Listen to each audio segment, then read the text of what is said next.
del Espíritu en que tu palabra ha sido proclamada en la asamblea litúrgica.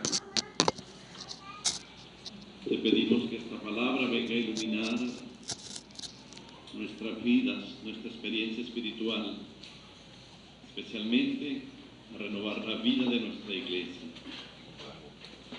Tú, María, que estabas con los apóstoles orando, fuiste la testigo privilegiada de Pentecostés, como Madre nuestra, Madre de la Iglesia. Concédenos las gracias del Espíritu que más estemos necesitando.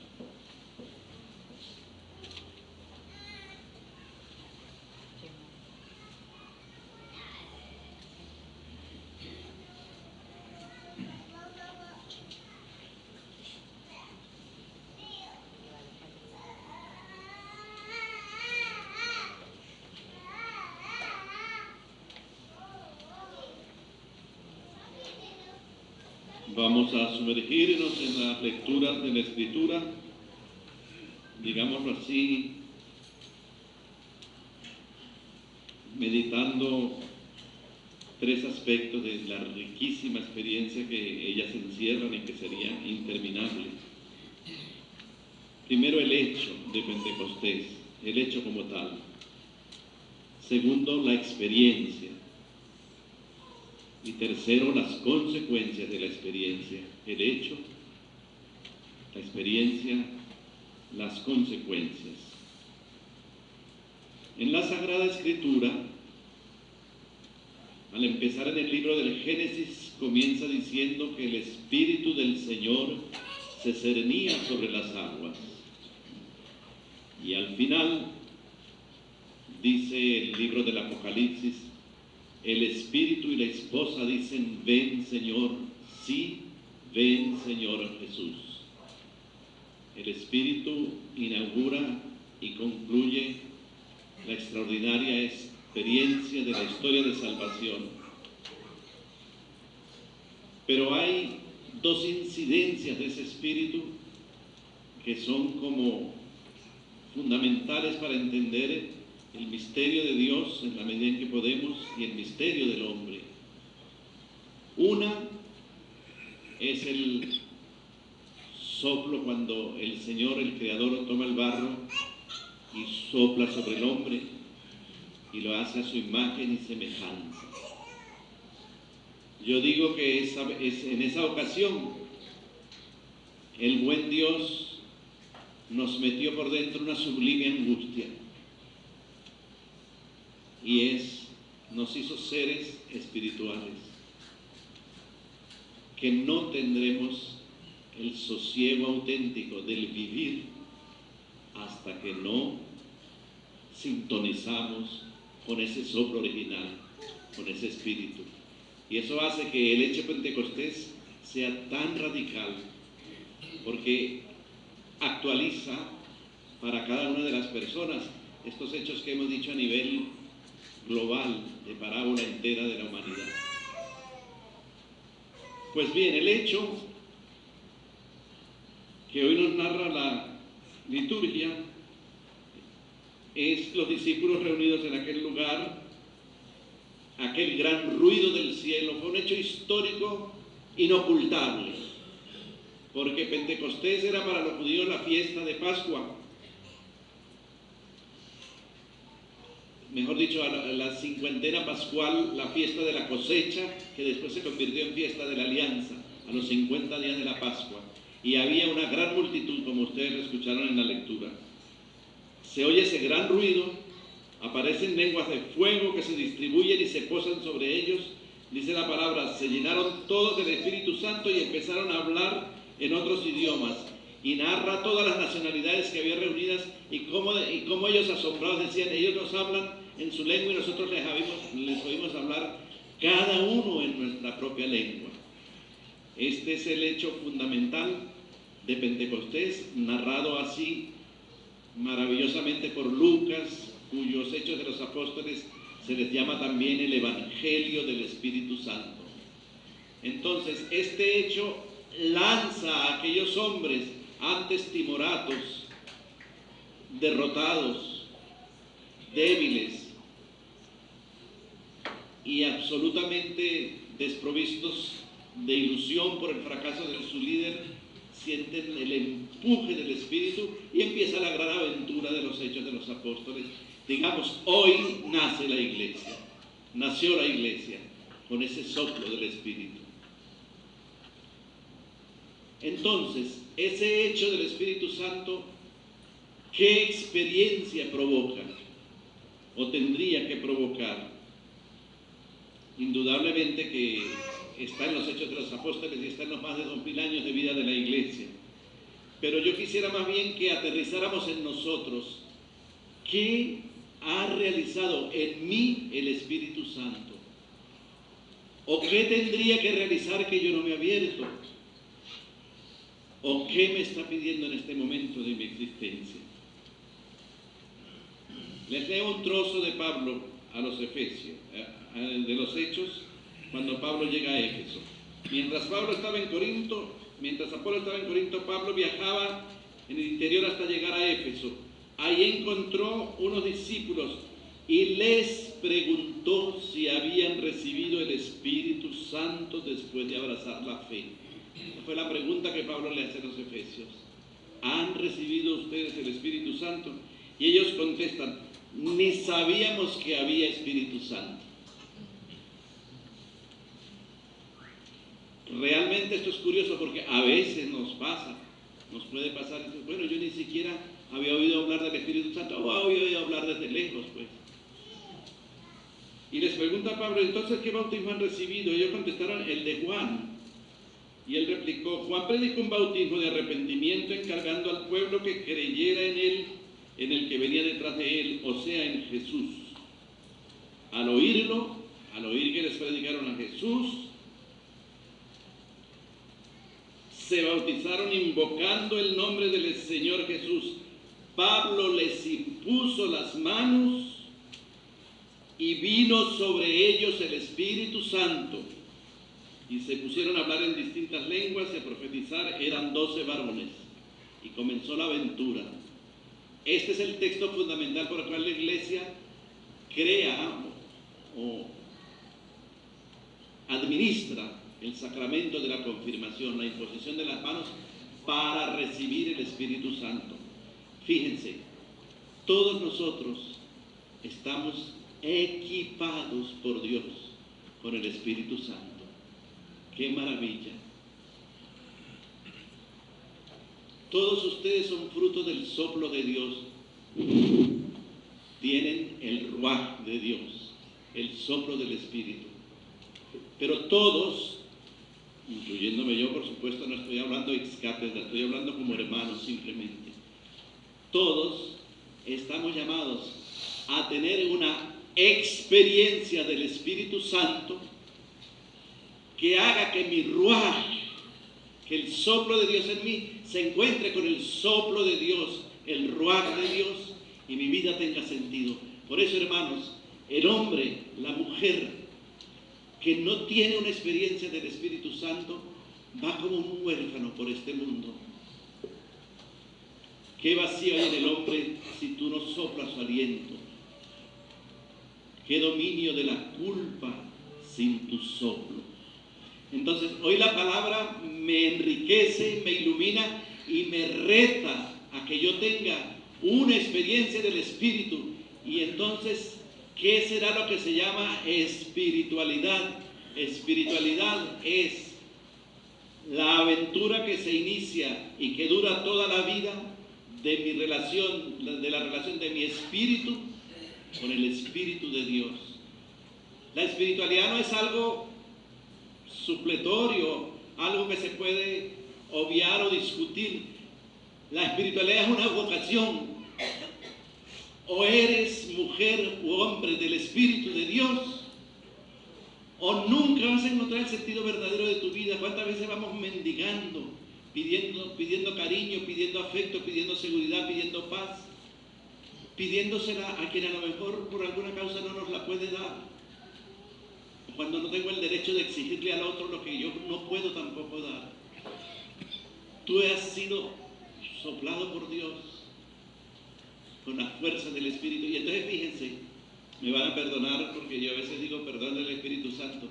Yo a veces decía antes en mis tiempos mozos de carismático fervoroso, ahora estoy más viejito, aquietado. Pero yo decía, a veces nosotros tenemos el Espíritu Santo como un pollo congelado. ¿Qué es lo que hay que hacer con un pollo para ponerlo a la mesa? Descongelarlo, aliñarlo y encender el fuego y rico, mami, dígame si alguna señora le pone a su marido un pollo congelado en la mesa. Pues a veces nos pasa que ese extraordinario huésped del alma que es el Espíritu Santo lo tenemos congelado, no porque Él no tenga el poder de la fuerza, sino porque yo no me muevo a la relación. Y entonces, espiritualidad es la vocación humana, la espiritualidad. Tenemos que ser espirituales y hacer todo lo posible por difundir la espiritualidad. El hecho, la experiencia, las consecuencias. ¿Qué consecuencias fundamentales tiene un encuentro con el Espíritu? Yo digo que, caramba, el Señor tiene unas cosas. En el Evangelio de hoy dice que al anochecer del día de la resurrección, estando cerradas las puertas por miedo, entra Jesús, se les presenta y dice: la paz esté con ustedes. Cuando los discípulos ven al Señor, se llenaron de alegría y de nuevo les dijo: la paz con ustedes, como el Padre me ha enviado, así también los envío yo. Después de decir esto, sopló sobre ellos. Yo diría que hay dos grandes soplos del Espíritu. Cuando el Señor crea al hombre y lo lanza a la aventura divina de vivir, y cuando sopla sobre los apóstoles y les dice: reciban el Espíritu Santo, a los que les perdonen los pecados les quedan perdonados, y a los que no se los perdonen les quedarán sin perdonar. Qué cosa más tremenda y más maravillosa, porque la lucha del ser humano es su inadecuada relación con su Dios, el espíritu grande con mi espíritu chiquito, por el problema de la culpa. Y por eso Jesús llega y lo primero que hace es: reciban el Espíritu Santo y transmitan mi perdón. Hermanos, qué maravilla, qué maravilla. No hay nada de mi existencia, por negro que sea, que no sea limpiado por el Altísimo, que no sea limpiado por el soplo del Espíritu. Basta que yo con humildad le diga: ven Espíritu Santo, ven, lléname, crece en mí, dilata las venas, sacia esta nostalgia, este deseo de amor, de luz, de paz, de sinceridad, de verdad y de justicia que late en el fondo de mi alma, simplemente por una cosa, por la sublime angustia de que yo soy hecho a tu imagen y semejanza y no me puedo conformar con menos que el amor, con menos que la verdad, con menos que la justicia, con menos que la alegría de Dios, con menos que la fuerza divina. En su espléndida bula de llamado a la celebración del Jubileo de la Misericordia en este año que viene, el Papa, qué documento extraordinario, tienen que leerlo, hermanos, y meditarlo y profundizarlo. El Papa Francisco dice: la misericordia es la viga maestra que sostiene la vida de la Iglesia. Todo en su acción pastoral debería estar revestido por la ternura con la que se dirige a los creyentes. Nada en su anuncio y en su testimonio hacia el mundo puede carecer de misericordia. La credibilidad de la Iglesia pasa a través del camino de amor misericordioso y compasivo.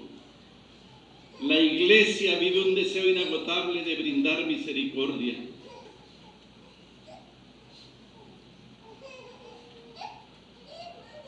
Tal vez por mucho tiempo nos hemos olvidado de indicar y de andar por la vía de la misericordia. Por otra parte, es triste constatar cómo la experiencia del perdón en nuestra cultura se desvanece cada vez más. Incluso la palabra misma en algunos momentos parece evaporarse. Sin el testimonio de perdón, sin embargo, queda solo una vida infecunda y estéril, como si se viviese en un desierto desolado. Ha llegado de nuevo la hora para la Iglesia, el tiempo de encargarse del anuncio alegre del perdón. Es el tiempo de retornar a lo esencial para hacernos cargo de las debilidades y dificultades de nuestros hermanos. El perdón es una fuerza que resucita a una vida nueva e infunde el valor para mirar el futuro con esperanza. Qué texto precioso, hermanos. Entonces, si hoy el hecho Pentecostés, que es el hecho fundacional de la Iglesia, si hoy la experiencia nos llama a vivir la espiritualidad, si esa espiritualidad hace, como aparece también en la segunda lectura de hoy por medio de Pablo, que vivamos en una institución llena de dones para el servicio, si nosotros asumimos la experiencia espiritual, la primera cosa que tenemos que hacer, hermanos, como gracia del Espíritu, es reconciliarnos con Dios y con la Iglesia. Perdonen a la Iglesia si tienen resentimientos. Yo, en nombre de los sacerdotes, que podamos haberles escandalizado alguna vez, yo les pido perdón. Perdonen a la Iglesia, porque hoy en día, como las miserias, los medios de comunicación las publican inmediatamente y agrandadas con el dolor de lo que no duele. Podemos estar heridos, ábranse a la Iglesia, pero ustedes como Iglesia vayan por el mundo, perdónense a sí mismos y perdonen a quien tengan que perdonar, porque ese es el soplo de Dios, el soplo liberador, el que te creó, el que infundió sobre ti la gracia de la espiritualidad, el que te llama a perdonar y a ser perdonado. Y acudan, hermanos, acudan a ese sacramento maravilloso de la confesión. Uno se queda asombrado de lo que esto significa, este soplo de Jesús, esta gracia infinita. Señor, te bendigo en este Pentecostés. Te bendigo por el hecho de que manifestaste tu Espíritu Santo con tanta claridad y con tanta fuerza. Te bendigo por el hecho de que aunque éramos ignorantes y ni siquiera sabíamos si había Espíritu Santo, tú nos lo has revelado y has mandado este soplo para que mi espíritu humilde, pecador y débil, crezca y se engrandezca en tu presencia.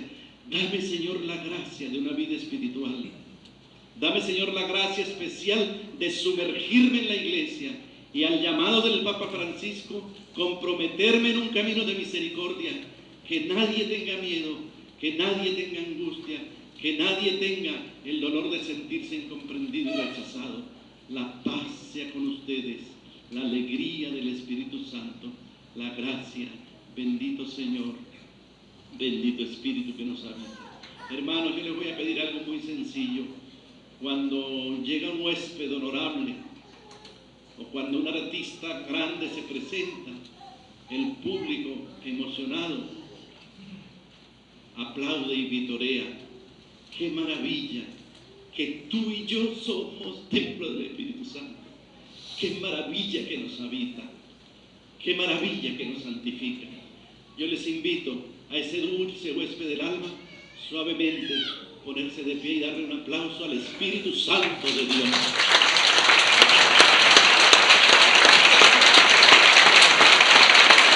Gracias, Espíritu Santo. Gracias. Gracias. Gracias. Espíritu Santo de Dios. Bendito sea. Gloria a ti, Espíritu Santo. Soy tu soplo. Soy un rayo de tu luz. Soy tu amigo. Soy tu hermano.